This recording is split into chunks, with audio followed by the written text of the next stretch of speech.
டாஸ்மாகில் 30,000 கோடி கொள்ளை, மணல் பார்த்தீங்கன்னா மணலில் கொள்ளை, எதெடுத்தாலும் கொள்ளை. அவருடைய குடும்பம் இன்னைக்கு மட்டும் 50,000 கோடி ரூபாய் சம்பாத்தியம் பண்ணியிருக்க, 50,000 கோடி ரூபாய்.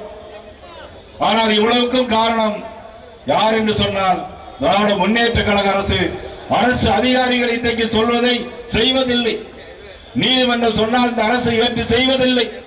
திருப்பரங்குன்றத்தில் அண்ணன் ராஜன் செல்லப்பா அவர்கள் சட்டமன்ற உறுப்பினர், தீபம் ஏற்ற வேண்டும் என்று எல்லோரும் சொல்லுகிறோம்.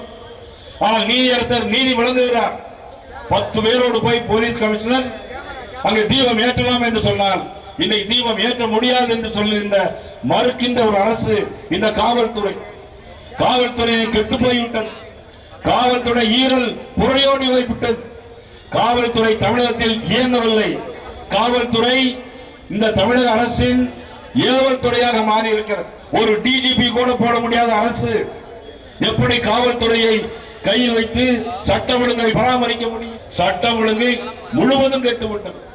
மக்களுக்கு பாதுகாப்பு இல்லை, பெண்களுக்கு பாதுகாப்பு இல்லை, பிள்ளைகள் மாணவிகள் பள்ளிக்கு போக முடியவில்லை, போனால் திரும்பி வருமா வராதா என்கின்ற ஒரு ஏக்க நினைவோடு இன்றைக்கு ஒவ்வொரு தாய்மார்களும் இருந்து கொண்டிருக்கிறார்.